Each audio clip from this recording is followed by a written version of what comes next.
Going wink on the line and air bridge collapsing. There's a sponsor. Kevin Reivers.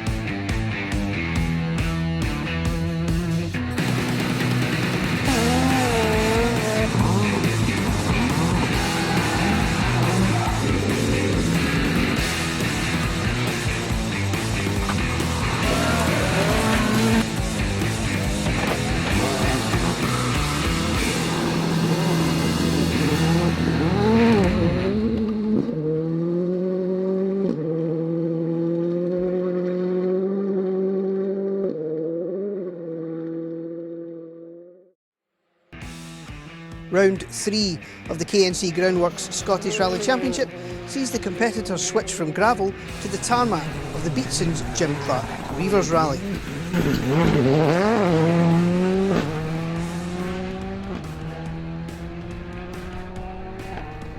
Topping the entries are two of the most successful teams in SRC history. Ewan Thorburn and Paul Beaton's Polo R5 lining up in front of old rivals David Bogie and Kevin Ray's Mark II Escort. Behind the top two, most of the season's big players are here, ready to do battle on the Borders lanes. I think we were a bit better prepared last year. We had a few bit of hassles and everything else. But to be fair, me being me, not done anything on tarmac since this time last year, so it's back to where you are, isn't it? So, but we did full attempt. We went to the test stage and car feels well. Got some MRF tyres on it, and it's got grip levels that I need, so I'm quite happy. So if they just move the chicanes out of the way today, I'll have a fantastic day. I'm really looking forward to it. The stages for this round look really, really good as well. So yeah, we did the East Riding stages at the start of the year. We managed to win that. We were fifth yesterday. The pace was improving during the course of the day, so it'll still be a big challenge today. So out to win it? I think we'll do our best to finish in the highest position possible, whatever that means. We upgraded the brakes in the back just to give us a bit more stability under braking. So although at the same time Ken says I may let use the brakes too much, so it's like, what do you do? So we've done that and had a wee run out in the car just on the road sections at home to get the bias set up, but it's going to be a big learning curve going into stage 1 because we haven't done anything on tar since Knock Hill last year. So relying on your husband here to keep it right. We're back in the Evo today because the Fiesta had some gearbox issues. So, but to be fair, I think it's probably the right thing to do because we're up to speed with it. If we went out in the Fiesta, we'd be starting from scratch again. So I'm looking forward to it. Yeah. We enjoyed this event last year. It was probably one of our best runs last year. So hopefully we can continue that and we'll see what happens.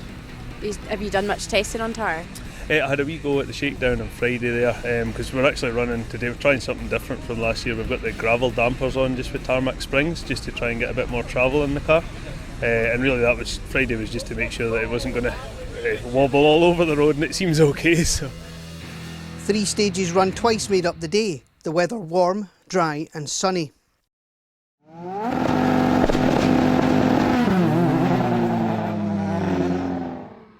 And the drama started immediately. The Bogie Mark II out in stage 1 with mechanical failure, as were Michael Binney and Claire Mole in stage 2.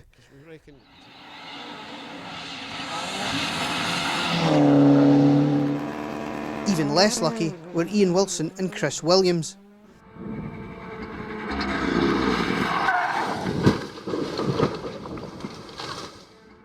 Off camera you can hear the impact with a tree after that bad landing. Thankfully, Ian and Chris were unhurt.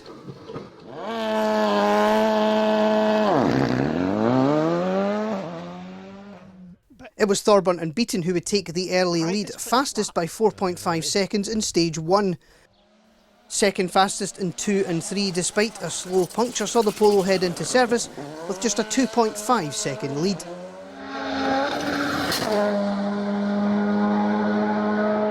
Right 2 plus over crest jump 100, long flat crest into dip and flat crest 230 over jumps. Chasing them down, David Henderson and Chris Lees dropped those 4.5 seconds on 1 before beating the Polo over the rest of the loop. The Fiesta crew absolutely on the pipe in 2 and 3.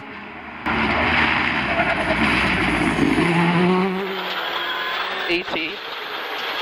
left 1, 80, flat crest, 300 down mid, flat left 1, right 1, 230 rough, flat right 1 over gravel, 200 over bad bumps, left 1 gravel, 100 slippy braking, caution left 3 minus gravel, 130.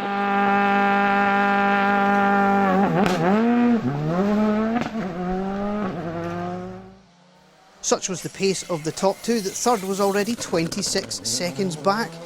Hugh Brunton and Drew Sturrock having their best run of the year so far, third quickest in 1 and 3.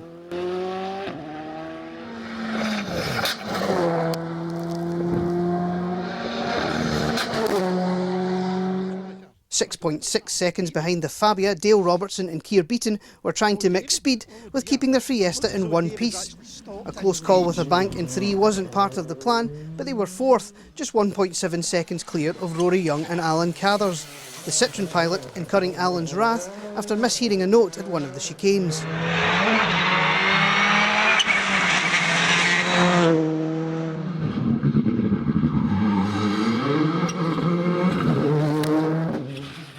Mark McCulloch and Michael Hendry were 10 seconds further back, the Proton one of the cars held up with the SS1 accident.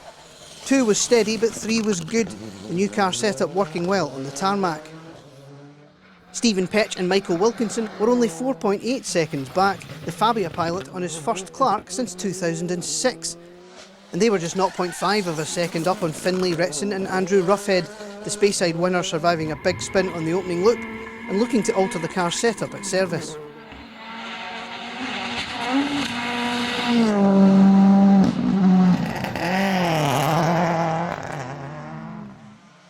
Jock Armstrong and Hannah McKillop were another 4.6 seconds back, Jock admitting to a couple of mistakes, but he wasn't properly listening to the notes.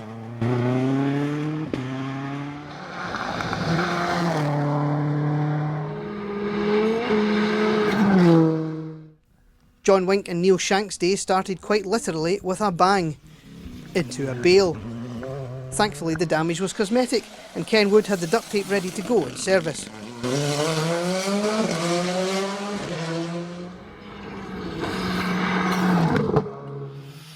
Having contested the national, Willie Patterson and Tom Hind were enjoying their best run in the SRC so far in their Fabia. Willie feeling he was finally getting on top of the car, and they were just 4.8 seconds ahead of Angus Laurie and Paul Gribben.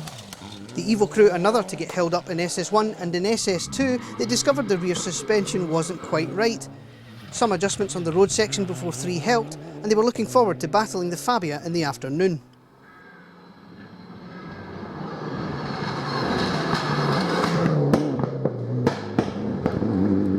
Eventful. We had a slow puncture on the second one, which we just thought the car was doing some funny things and the tyre was still inflated at the end of the stage, but on the road section out to the next one we realised it was going down, so changed that in the road section, and then quite a similar feeling in the last stage there, so we're not sure if it was the conditions, but the tyres all seem fine, no puncture, so yeah, we'll the boys will sort that out just now, I'm sure. It's maybe something, but yeah, we're try to push on. I think David's keeping us pretty honest, so yeah, I'm just going to say 2.5 seconds. It's not a big lead, yeah, so yeah, we just have to keep going, have a wee push this afternoon and try and get a bigger gap, so keep the heart in the right place, you know.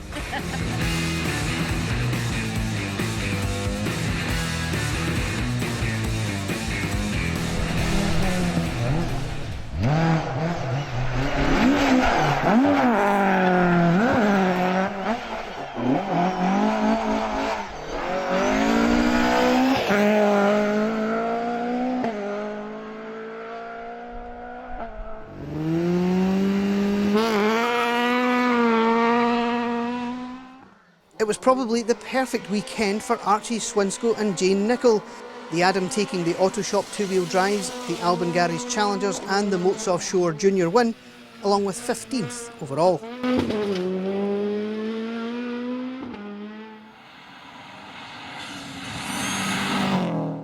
Finally, having some good luck in 2023, Jordan Anderson and Harry Stubbs survived an overshoot through a gate to take the Groundwater Lift Trucks Subaru Cup win.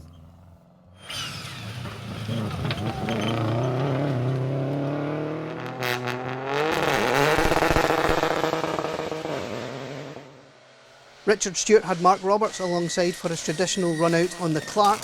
It was a very good run for the 208 pilot, 45th overall, and his first Hado Energy Super Seniors win of the season.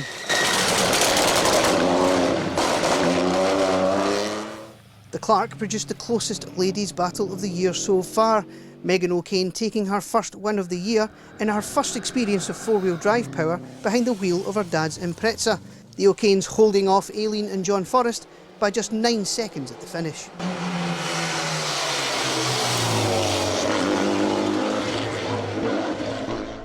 And for a more in-depth look at the categories and classes, keep an eye out for our further reviews coming soon.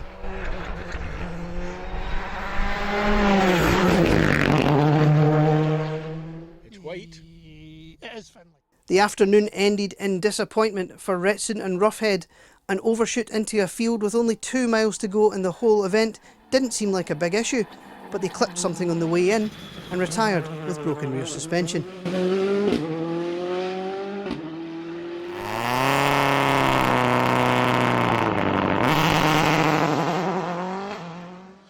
Taking 10th in the drivers and 12th in the navigators, Barry Groundwater and Rachel Matheson piloted their WRC Impreza to 14th overall. Barry happy to get some mileage in the car after it let him down in the recent Manx rally.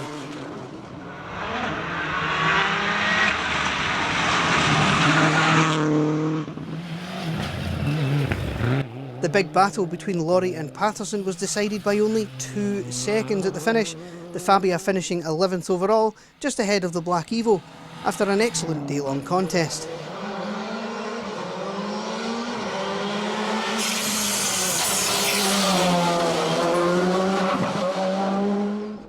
The second half of the day was much better for Wink and Shanks.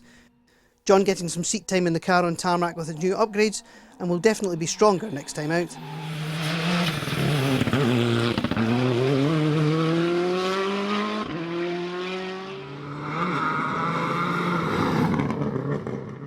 It remained close in the lower part of the top 10. Armstrong and McKillop put new tyres on for the second loop and found that they took a while to get switched on. 8th overall was enough for Jock to maintain the championship lead, with Hannah now second. The Impreza ending up just 2.1 seconds down on Petch and Wilkinson's Fabia at the end of the event.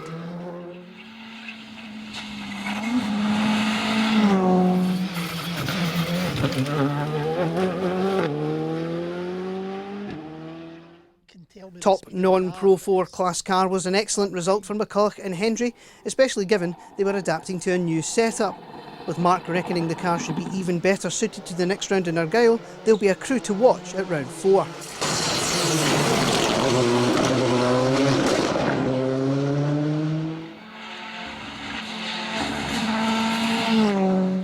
Robertson and Beaton got a fright when the headlight flew off into a field mid-jump. The Fiesta taking 5th overall, only 2.8 seconds down on Young and Cathers. Rory and Alan very happy at the end of their first weekend with Citroen Power.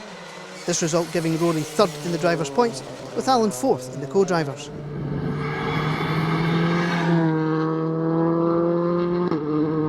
We've really enjoyed it. The spectators have been great, all the marshals have been great, and yeah, it's been a really good weekend, and the sun's come out. What more can we ask for? We've had an awesome weekend, yeah, the stages have been really good, really fast, and the cars just handled it all the way, and he's driven like a hero, a real superstar.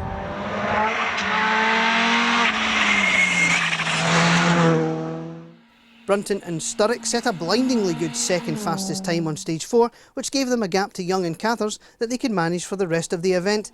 The Fabia crew delighted with their drive, especially considering they're still running a smaller turbo restrictor. Second in the drivers and 3rd co-driver was an excellent result.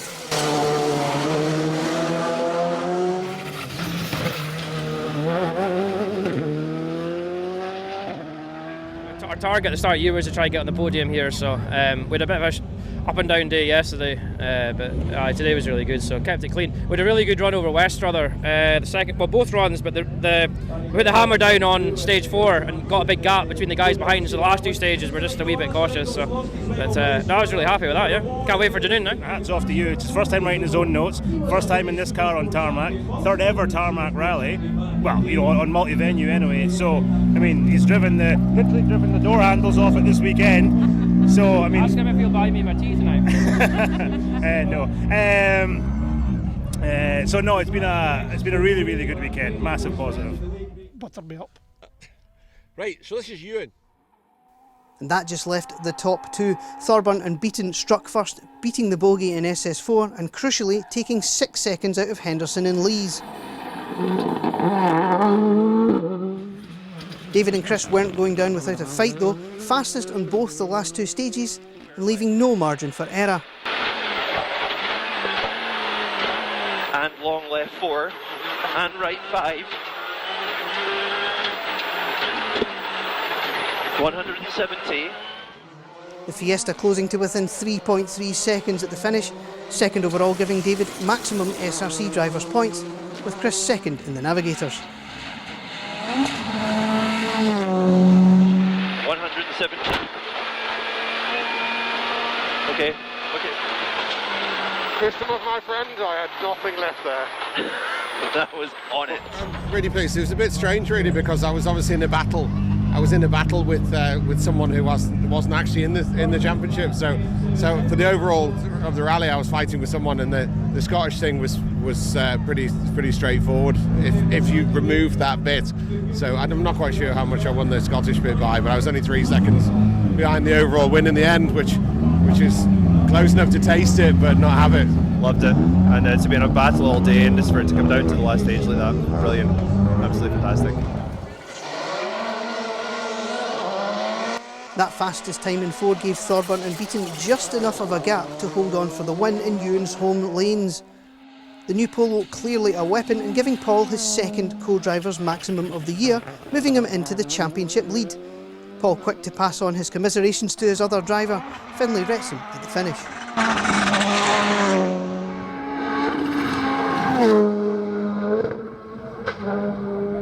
Yeah, it was a good run. We had a good couple of stages through Westrother, so yeah, really good 2 runs through there. Beat the bogey the second time, so that was good. And then David set some cracking times in the other 4 stages, so he's really pushed us all day, and it's been really good competition. So yeah, very happy with the result though. Yeah, it was really close at the end. Were you worried at all at any point? Nah, it was all under control. Nice I was more gutted that wee Finlay, my other driver, put it off in the last stage, and he was doing really well. He was getting faster and faster all day, and then he's got to about a mile before the end, and he's put it off the road. So commiserations to Finlay, but he's definitely a star for the future, so we'll look out for him. So 3 events in, and we've had 3 different drivers at the top. Up next, Argyll, still tarmac, but totally different to the border lanes. Henderson, well, he did a good bit of dowsing there to David Henderson. Oh, down the back is the worst thing you could ever do to anybody.